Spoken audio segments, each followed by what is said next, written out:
ಓಂ ಶ್ರೀ ಗುರು ಬಸವಲಿಂಗಾಯ ನಮಃ. ಸರ್ವರಿಗೂ ಭಕ್ತಿಯ ಶರಣಾರ್ಥಿಗಳು. ತರಂಗಿಣಿ ವೀರವಿರಾಗಿಣಿ ಅಕ್ಕ ಮಹಾದೇವಿ ತಾಯಿಯವರ ಜೀವನ ಚರಿತ್ರೆಯನ್ನು ಆಧರಿಸಿದ ಕಾದಂಬರಿ. ಈ ಕಾದಂಬರಿಯ ರಚನಾಕಾರರು ಜಗದ್ಗುರು ಮಾತೆ ಮಹಾದೇವಿ ತಾಯಿಯವರು. ಭಾಗ 4 ಸಂಗಮ. ಅದರಲ್ಲಿ ಅಧ್ಯಾಯ 46 ಅನುಭವ ಮಂಟಪದಲ್ಲಿ ಅಕ್ಕ. ಈ ಅಧ್ಯಾಯದ 3ನೇ ಪಾರ್ಟನ್ನು ಈ ಒಂದು ವಿಡಿಯೋದಲ್ಲಿ ನೋಡೋಣ. ಮಹಾದೇವಿಯ ದಿಟ್ಟತನಕ್ಕೆ ಶರಣ ಸಮೂಹವು ಬೆರಗಾಯಿತು. ಪ್ರಭುದೇವ ಅಂತರಂಗದಲ್ಲಿ ತಲೆದೂಗಿದರೂ ಬಹಿರಂಗದಲ್ಲಿ ಗಂಭೀರವಾಗಿಯೇ ಇದ್ದ. ಕೆಲವು ಸಲ ಸಿಪ್ಪೆಯು ಕೆಂಬಣ್ಣವನ್ನು ಹೊಂದಿರುವುದು. ಮಾಗಿದ ಹಣ್ಣೆಂದು ಮೋಸ ಹೋಗಿ ಬಿಚ್ಚಿ ನೋಡಿದಾಗ ಒಳಗಿನ ರಸವೆಲ್ಲ ಕೊಳೆತು ಹುಳುಗಳ ಆಗರವಾಗಿರುವುದು. ವಿರಕ್ತಿಯ ವೇಷ ನೋಡಿ ಅಂತರಂಗದ ಒಳಹೊಕ್ಕರೆ ಮನಸ್ಸು ಅರಿಷಡ್ವರ್ಗಗಳ ಕೂಪವಾಗಿರುವುದು ಸಾಧ್ಯವಿದೆ. ಈ ಅರಿಷಡ್ವರ್ಗಗಳು ಶೀಲವಂತಿಕೆಯನ್ನು ಪತನಿಸಿರಲೂ ಸಾಧ್ಯ. ಕಟುವಾದ ಪ್ರಸ್ತುತ ಪ್ರಶ್ನೆಯಿಂದ ಅನುಭವ ಮಂಟಪವು ತಲ್ಲಣಿಸಿ ಹೋಯಿತು. ಸೂಜಿ ಬಿದ್ದರೂ ಕೇಳಿಸುವಂತಹ ನೀರವತೆ ನೆಲೆಗೊಂಡಿತು. ನೀನು ಶೀಲವಂತಳೆ, ಪವಿತ್ರಳೆ ಎಂದು ನೇರವಾಗಿ ಹೆಣ್ಣನ್ನು ಕೇಳುವುದು ಎಂತಹ ದುಸ್ಸಾಧ್ಯದ ಪ್ರಶ್ನೆ. ಆದರೆ ಮಹಾದೇವಿ ಎಳ್ಳಷ್ಟೂ ಹೊಯ್ದಾಡದೆ ಅಷ್ಟೇ ಸ್ಥಿರವಾಗಿದ್ದು ನುಡಿದಳು, ಪ್ರಭುವೇ, ಲೋಕದ ವ್ಯವಹಾರದಲ್ಲಿ ಹಣ್ಣಿನ ಸಿಪ್ಪೆಯ ಮೇಲೆ ಬಣ್ಣವಿದ್ದಾಗ ಕೂಡ ಒಳಗಡೆಯ ರಸ ಕೊಳಕಾಗಿರಲು ಸಾಧ್ಯವಿದೆ. ಏಕೆಂದರೆ ಅದು ಮಿಡಿ ಇದ್ದಾಗ ಸಿಪ್ಪೆಯನ್ನು ಕೊರೆದು ಕೀಡೆಗಳು ಒಳಸೇರಿ ಅಲ್ಲಿ ಮಲಿನ ಮಾಡುತ್ತವೆ.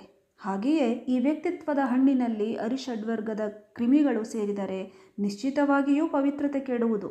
ಆದರೆ ಕರ್ಣ ಮೀಸಲಾಗಿ ನಿನಗರ್ಪಿತವಾಯಿತು ಆನೊಂದರಿಯನಯ್ಯ.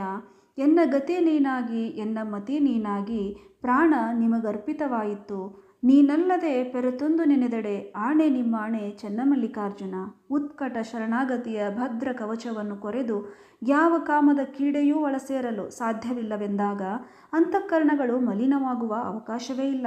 ಇನ್ನೂ ಒಂದು ಬಹುದೊಡ್ಡ ಸಮಸ್ಯೆ ಎಲ್ಲ ಶರಣರನ್ನು ಕಾಡುತ್ತಿದೆ. ನೋಡು ತಾಯಿ, ಸಿಪ್ಪೆಯು ಹಣ್ಣಿಗೆ ರಕ್ಷಣೆ ನೀಡುತ್ತದೆ. ಸಿಪ್ಪೆಯನ್ನು ಕಳಚಿ ಹಣ್ಣನ್ನು ಹೊರಗಿಟ್ಟರೆ ಹುಳುಗಳು ಬೇಗನೆ ಮುತ್ತುವವು.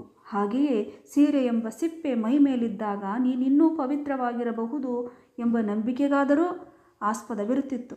ಆದರೆ ಸೀರೆ ಎಂಬ ಸಿಪ್ಪೆ ಕಳಚಿ ದಿಗಂಬರೆಯಾಗಿ ಹೊರಟ ನಿನ್ನನ್ನು ಕಾಮುಕನೆಂಬ ಕ್ರಿಮಿಗಳು ಮಲಿನಗೊಳಿಸಿಲ್ಲ ಎಂದು ಹೇಗೆ ನಂಬುವುದು? ಪ್ರಭುದೇವರ ಈ ಪ್ರಶ್ನೆಯನ್ನು ತೂಗಿ ತೂಗಿ ಕೇಳಿದಾಗ, ಶಿವ, ಇದೆಂತಹ ಕರ್ಣ ಕಠೋರ ಪ್ರಶ್ನೆ ಎಂದು ಮಾಚಿದೇವರು ಉದ್ವೇಗದಿಂದ ಕೂಗಿದರು. ಸಾಕು, ಪರೀಕ್ಷೆಗೆ ಒಂದು ಮಿತಿಯೂ ಇರಬೇಕು. ಅಂಬಿಗರ ಚೌಡಯ್ಯನವರು ಗಟ್ಟಿ ಧ್ವನಿಯಲ್ಲಿ ಹೇಳಿದರು. ಮಹಾದೇವಿ ಅವರ ಕಾತುರ ಭರಿತ ಮುಖಗಳತ್ತ ಕಣ್ಣು ಹಾಯಿಸಿ ಹೇಳಿದಳು, ಇರಲಿ, ನೀವೇಕೆ ವಿಯೋಂಚಿತರಾಗುವಿರಿ ತಂದೆಗಳಿರ?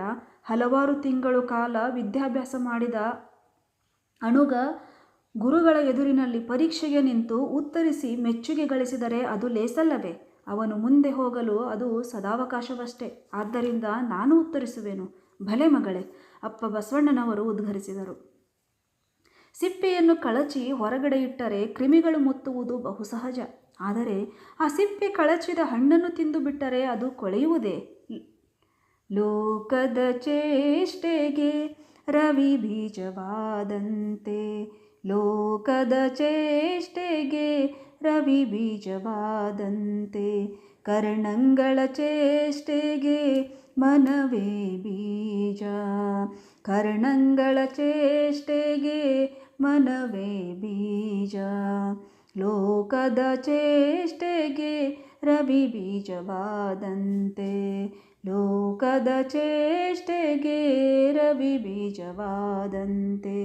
ಎನಗೊಳ್ಳುದೊಂದು ಮನ, ಆ ಮನ ನಿಮ್ಮಲ್ಲಿ, ಎನಗೊಳ್ಳುದೊಂದು ಮನ, ಆ ಮನ ನಿಮ್ಮಲ್ಲಿ, ಒಡವೆರೆದ ಬಳಿಕ ಎನಗೆ ಭವ ಉಂಟೆ, ಎನಗೊಳ್ಳುದೊಂದು ಮನ, ಆ ಮನ ನಿಮ್ಮಲ್ಲಿ, ಒಡವೆರೆದ ಬಳಿಕ ಎನಗೆ ಭವ ಉಂಟೆ. ಚೆನ್ನಮಲ್ಲಿಕಾರ್ಜುನ, ಚೆನ್ನಮಲ್ಲಿಕಾರ್ಜುನ, ಚೆನ್ನಮಲ್ಲಿಕಾರ್ಜುನ, ಚೆನ್ನಮಲ್ಲಿಕಾರ್ಜುನ, ಲೋಕದ ಚೇಷ್ಟೆಗೆ ರವಿ ಬೀಜವಾದಂತೆ, ಕರ್ಣಂಗಳ ಚೇಷ್ಟೆಗೆ ಮನವೇ ಬೀಜ, ಕರ್ಣಂಗಳ ಚೇಷ್ಟೆಗೆ ಮನವೇ ಬೀಜ, ಲೋಕದ ಚೇಷ್ಟೆಗೆ ಲೋಕದ ಚೇಷ್ಟೆಗೆ ಲೋಕದ ಚೇಷ್ಟೆಗೆ ರವಿ ಬೀಜವಾದಂತೆ. ಸೀರೆ ಎಂಬಂತಹ ಸಿಪ್ಪೆಯನ್ನು ಕಳಚಿ ನನ್ನ ಕಾಯ ಕರ್ಣಗಳನ್ನು ಲೋಕದ ವ್ಯವಹಾರದಲ್ಲಿಟ್ಟರೆ ಅವು ಮಲಿನಗೊಳ್ಳಬಹುದು. ಆದರೆ ನಾನು ಕಾಯವನ್ನು ಕರ್ಣಗಳನ್ನು ಮತ್ತು ಜಗವನ್ನಾಡಿಸುವ ರವಿಯಂತೆ ಈ ಇಂದ್ರಿಯಗಳನ್ನಾಡಿಸುವ ಮನವನ್ನು ಶಿವನಿಗೆ ಅರ್ಪಿತವ ಮಾಡಿರುವೆನು. ಪ್ರಸಾದವಾದ ಇವುಗಳು ಇನ್ನೂ ಮಲಿನಗೊಂಡವೆಂಬ ಭಯ ಎಳ್ಳಷ್ಟು ನನಗಿಲ್ಲ. ಭಲೆ ಭಲೆ, ಉಗೆ ಉಗೆ ಶರಣರು ಜಯಕಾರವನ್ನು ಮಾಡಿದರು. ಅವ್ವ, ನೀನೇನೋ ಅರ್ಪಿತವ ಮಾಡಿರಬಹುದು, ಅಂದ ಮಾತ್ರಕ್ಕೆ ಅದು ಪ್ರಸಾದವಾಗಿದೆ ಎಂದು ಹೇಳಲು ಸಾಧ್ಯವಿಲ್ಲ. ಅರ್ಪಿತ ಮಾಡಿದ್ದು ನೈವೇದ್ಯ ದೇವನು ಸ್ವೀಕರಿಸಿದ ಮೇಲೆ ಅದು ಪ್ರಸಾದ. ಸರ್ವಾಂಗದಲ್ಲಿ ಶುದ್ಧತೆ ಅಳವಡದೆ ಶಿವನು ಸ್ವೀಕರಿಸುವವನಲ್ಲ. ಶರೀರವನ್ನು ಸಮಾಜಕ್ಕೆ ಹೆದರಿಯೋ ನ್ಯಾಯಕ್ಕೆ ಹೆದರಿಯೋ ಶುದ್ಧವಾಗಿ ಇರಿಸಿಕೊಂಡಿರಬಹುದು. ಮನಸ್ಸು ಕೂಡ ಅಷ್ಟೇ ಪವಿತ್ರವಾಗಿದೆ ಎಂದು ನಂಬುವುದು ಹೇಗೆ? ಎಂತೆಂತಹರೋ ಕಾಮನ ಕೈಲಿ ಸಿಕ್ಕು ಮೂರಾಬಟ್ಟೆಯಾಗುತ್ತಾರೆ. ಇಂತಹ ಕಾಮನನ್ನು ಗೆಲ್ಲದೆ ಕಾಮಾರಿಯನ್ನು ಒಲಿಸುವುದು ಅಸಾಧ್ಯ. ಪ್ರಭುದೇವ ನುಡಿದ. ಶರೀರದ ಕೋಟಲೆಗಳನ್ನು ಆಚಾರದ ಬಲದಿಂದ ಗೆದ್ದೆ. ಮನದ ಸಂಕಲ್ಪ ವಿಕಲ್ಪಗಳನ್ನು ಅರಿವಿನ ಮೂಲಕ ಗೆದ್ದೆ. ಜೀವನ ಪರಿಭ್ರಮಣವನ್ನು ದಿವ್ಯವಾದ ಅನುಭವಗಳಿಂದ ಗೆದ್ದೆ. ಇಂದ್ರಿಯಗಳ ಉಪಟಳವನ್ನು ಶಿವನೊಲಿಮೆಯ ಬೆಳಗನ್ನುಟ್ಟು ಗೆಲ್ಲಿದೆ. ಅತ್ಯಂತ ವಿನಯಶಾಲಿನಿಯಾಗಿ ಸ್ವಾಭಿಮಾನದಿಂದ ಹೇಳಬಯಸುವೆ, ಜೌವನದ ತೇಜಸ್ಸಿನಲ್ಲಿ ನಾನಿದ್ದರೂ ನನ್ನ ಹಣೆಯ ಮೇಲೆ ಮೂಡಿ ನಿಂತ ವಿಭೂತಿಯ ರೇಖೆಗಳನ್ನು ನೋಡು ಪ್ರಭುವೆ. ಇದು ಅಂತರಂಗದ ಕರ್ಣ ಗುಣಗಳನ್ನೆಲ್ಲ ಸುಟ್ಟ ಸಂಕೇತವಾಗಿ ಹಚ್ಚಿದ ಭಸ್ಮ. ಹರನಂತಹ ಮಹಾನುಭಾವನು ಕಾಮನನ್ನು ಕೊಂದು ಎಲ್ಲರ ಮನಸ್ಸಿಜನಾಗಿರು ಎಂದು ಅವನನ್ನು ಹರಸಿದನಲ್ಲವೇ? ಇಂತಹ ಕಾಮನಿಗೆ ನನ್ನ ಮನದಲ್ಲಿ ಹುಟ್ಟಲಿಕ್ಕೆ ಅವಕಾಶವನ್ನೇ ನೀಡದೆ ಅವನ ಹಣೆಯ ಬರಹವನ್ನು ಶಿವನ ವಾಣಿಯನ್ನು ಸುಳ್ಳಾಗಿಸಿರುವೆ ನಾನು. ಹೀಗೆ ಕಾಮನೇ ನನ್ನ ಮನದಲ್ಲಿ ಹುಟ್ಟಿಲ್ಲವೆಂದಾಗ ಇನ್ನು ಅವನನ್ನು ಗೆಲ್ಲುವ ಪ್ರಸಂಗ ಎಲ್ಲಿಯದು? ಈ ಉತ್ತರದಿಂದ ಪ್ರಭುದೇವ ಆಶ್ಚರ್ಯಪೂರಿತನಾದ. ಈಕೆ ಸಾಮಾನ್ಯಳಲ್ಲ. ಇವಳದೆಂತಹ ನಿಲುವು! ಜಗತ್ತಿನಲ್ಲಿ ಕಾಮನನ್ನು ಗೆದ್ದೆವು ಎಂಬುವವರುಂಟು, ಆದರೆ ಕಾಮವೇ ಹುಟ್ಟಿಲ್ಲ ಎಂಬುವವಳು ಈಕೆಯಷ್ಟೇ. ದಿಗಂಬರಳಾಗಿ ಇಲ್ಲಿ ಬಂದು ನಿಂತಿದ್ದರೂ ಒಬ್ಬರ ಮನದಲ್ಲೂ ದುರ್ಭಾವನೆಯ ಬಿರುಗಾಳಿ ಬೀಸಿಲ್ಲ. ಎಲ್ಲರ ಕಣ್ಣುಗಳಲ್ಲಿ ಆಕೆಯ ಬಗ್ಗೆ ಗೌರವ, ಭಕ್ತಿ, ಕುತೂಹಲ, ವಾತ್ಸಲ್ಯಗಳುಂಟೇ ವಿನಃ ಹೀನ ಭಾವನೆಗಳಿಲ್ಲ. ನಿಜಕ್ಕೂ ಬಹುದೊಡ್ಡ ನಿಲುವು. ಮನಸ್ಸಿನಲ್ಲಿ ಮೆಚ್ಚುಗೆಯ ಹೊನಲು ಹರಿದರೂ ಅದನ್ನು ಪ್ರಭುದೇವ ನಿಗ್ರಹಿಸಿಕೊಂಡ. ಮಹಾದೇವಿ ನುಡಿದಳು. ಈಗ ನನ್ನ ಇರುವು ಹೇಗಿದೆ ಎಂದರೆ, ಕೆಂಡದ ಶವದಂತೆ, ಸೂತ್ರ ತಪ್ಪಿದ ಗೊಂಬೆಯಂತೆ, ಬಲವರತ ತಟಾಕದಂತೆ, ಬೆಂದ ನುಲಿಯಂತೆ. ಮತ್ತೆ ಹಿಂದಣಂಗ ಉಂಟೆ ಅಣ್ಣ? ಚನ್ನಮಲ್ಲಿಕಾರ್ಜುನನ ಸಂಘವೇ ಆಶ್ರಯವಾದವಳಿಗೆ. ಬೆಂದು ಹೋದ ಕಾಯ ನೋಡಲು ಆಕೃತಿಯಾಗಿ ಕಂಡರೂ ಮತ್ತೆ ಅದು ಕಾಯದ ಕರ್ತವ್ಯ ಮಾಡಲಾರದು. ಸೂತ್ರ ತಪ್ಪಿದ ಗೊಂಬೆ ನಾಟಕದಲ್ಲಿ ಪಾತ್ರವಾಡಲಾರದು. ಬತ್ತಿ ಹೋದ ತಟಾಕವನ್ನು ಕೆರೆಯೆಂದು ರೂಢಿಯಲ್ಲಿ ಕರೆದರೂ ಅದು ಕೆರೆಯ ಕರ್ತವ್ಯ ನಿರ್ವಹಿಸುವುದಿಲ್ಲ. ಸುಟ್ಟ ನುಲಿ ಆಕಾರದಿಂದ ಹಗ್ಗದಂತೆ ಕಂಡರೂ ಅದನ್ನು ತೆಗೆದುಕೊಂಡು ವಸ್ತುವನ್ನು ಕಟ್ಟಲು ಬರುವುದಿಲ್ಲ. ಹಾಗೆಯೇ ನಾನಾದರೂ ಅಂಗಗುಣ ಸುಟ್ಟ ಶವದಂತೆ, ಲೋಕವ್ಯಾಮೋಹದ ಸೂತ್ರ ತಪ್ಪಿದ ಗೊಂಬೆಯಂತೆ, ವಿಷಯ ವಾಸನೆಯ ರಸವು ಬತ್ತಿದ ಕೆರೆಯಂತೆ, ಹೆಣ್ತನವ ನಳಿದುಕೊಂಡು ಸುಟ್ಟ ಹಗ್ಗದಂತೆ ರೂಪ ಮಾತ್ರಳಾಗಿರುವೆ. ಲೋಕದಲ್ಲಿ ಇದ್ದರೂ ಲೌಕಿಕಳಾಗಿಲ್ಲ. ಚನ್ನನ ಆಶ್ರಯ ಸಂಘಗಳಲ್ಲಿರುವೆ. ಇದನ್ನು ಒಪ್ಪುವುದು ಬಹಳ ಕಷ್ಟವವ. ಘನವಾದ ರೂಪವುಳ್ಳ ವಸ್ತುವಿಗೆ ನಾಶವಿದೆ, ನಿರೂಪವಾದುದಕ್ಕೆ ನಾಶವಿಲ್ಲ. ರೂಪವುಳ್ಳದ್ದು ಖಂಡಿತ, ನಿರೂಪವು ಅಖಂಡ. ಎರಡು ವಿಜಾತಿಯ ವಸ್ತುಗಳು ಬೆರೆಯಲು ಸಾಧ್ಯವಾಗದಂತೆ ರೂಪು ನಿರೂಪಗಳು, ಸಾವಯವ ನಿರವಯವಗಳು ಒಂದಾಗಲಾರವು. ನಿನಗೆ ದೇಹ ಇಂದ್ರಿಯಗಳೆಂಬ ಜಾತಿ ಸೂತಕವಿರುವಾಗ ಗುಹೇಶ್ವರನನ್ನು ಬೆರೆಯಲು ಸಾಧ್ಯವೇ? ಪ್ರಭುದೇವರು ಕೇಳಿದರು. ಶರೀರವು ಇರುವ ತನಕ ದೇವನನ್ನು ಬೆರೆಯುವುದು ಸಾಧ್ಯವಿಲ್ಲ ಎಂಬುದು ನಿಮ್ಮ ತಿಳುವಳಿಕೆಗೆ. ಅಪ್ಪನವರು ಹೇಳುವಂತೆ ಇದು ಲಿಂಗದೇವನನ್ನು ಒಲಿಸಲಿಕ್ಕೆ ಬಂದ ಸಾಧನ. ಇದನ್ನು ಮಾರಕವಾಗಿ, ಪೂರಕವಾಗಿ, ಹೇಯವಾಗಿ, ಪ್ರೇಯವಾಗಿ, ತ್ಯಾಜ್ಯವಾಗಿ, ಪೂಜ್ಯವಾಗಿ ಮಾಡಿಕೊಳ್ಳುವುದು ನಮ್ಮ ಕೈಯಲ್ಲಿದೆ.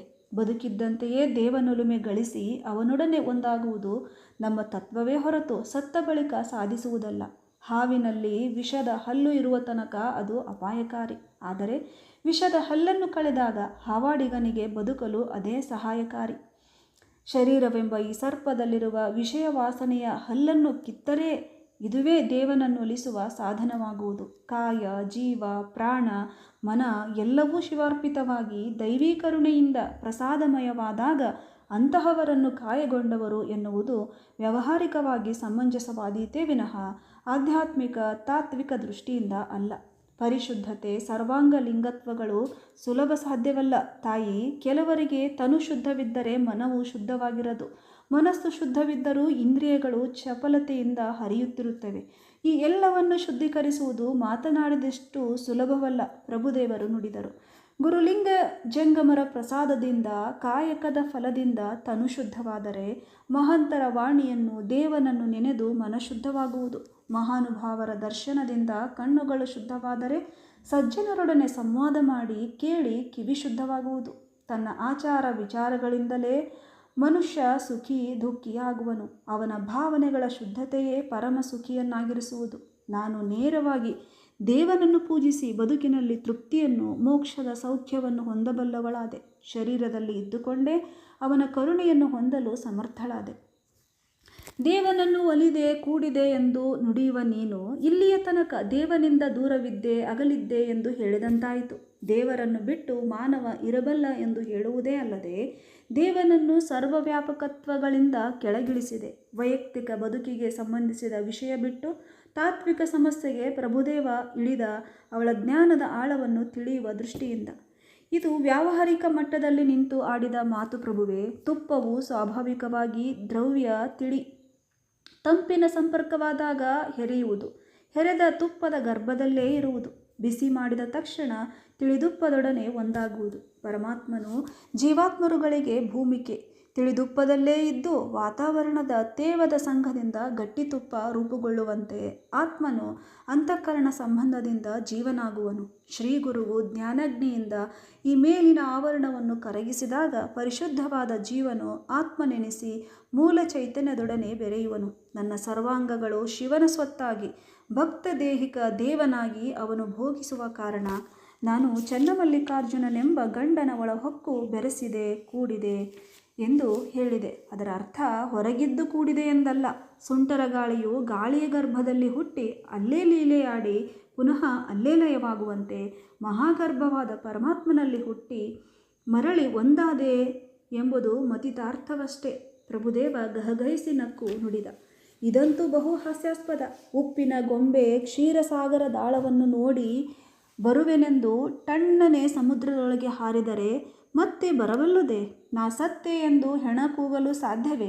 ಕಣ್ಣಿಗೆ ಕಾಣದಂತೆ ಹುಗಿದಿಟ್ಟ ಧನ ಎದ್ದು ಕರೆಯಲು ಸಾಧ್ಯವೇ? ಹೆಪ್ಪಿಟ್ಟ ಹಾಲು ಹುಳಿಯಾಗುವುದಲ್ಲದೆ ಸಿಹಿಯಾಗುವುದುಂಟೆ? ಉಂಟು ಎಂದರೆ ಅದು ಮಹಾಮೂರ್ಖತನವಾದಂತೆ. ದೇವರನ್ನು ಒಳಹೊಕ್ಕು ಬೆರೆಸಿದೆ ಎಂದು ನೀನು ಹೇಳಿದರೆ ನಂಬಲು ಸಾಧ್ಯವಿಲ್ಲ. ಬೆರೆಸಿದವನ ಮಾತು ಮುಗ್ಧವಾಗುವುದು.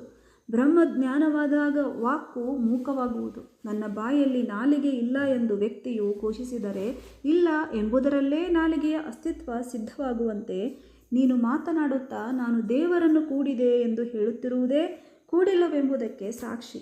ಸಾಧಕನು ಮಾತನಾಡುವನು, ಸಿದ್ಧನು ಮಾತನಾಡನು. ಶಬ್ದ ಮುಗ್ಧತೆಯೇ ಸಿದ್ಧತ್ವದ ಲಕ್ಷಣ. ಮಹಾದೇವಿ ನಸುನಕ್ಕಳು. ಅವಳ ಮುಖ ಪ್ರಸನ್ನವಾಯಿತು. ಅದೇ ಭಾವದಲ್ಲಿ ನುಡಿದಳು. ಸತ್ತ ಹೆಣವು ಮಾತನಾಡಲು ಸಾಧ್ಯವಿದೆ. ಹುಗಿದಿಟ್ಟ ಸಂಪತ್ತು ಕರೆಯುವ ಸಂಭವ ಇದೆ. ಹೆಪ್ಪಿಟ್ಟ ಹಾಲು ಸಿಹಿಯಾಗುವುದು ಬಹು ಸಹಜ. ತಾವೇ ಆಲೋಚಿಸಿ ನೋಡಿರಿ.